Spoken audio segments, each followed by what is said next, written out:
You ask Tiger to solve. This deals with linear equations with one unknown. The final result is x equals -4. Let's solve it step by step. Group all constants on the right side of the equation. Subtract 8 from both sides. Group like terms.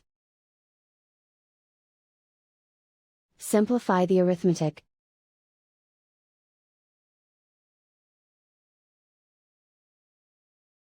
Isolate the s.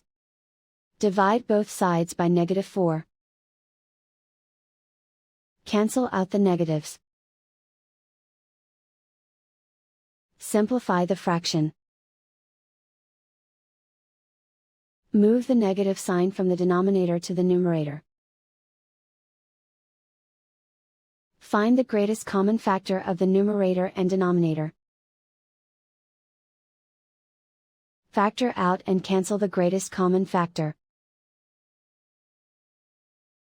And so the final result is x equals -4.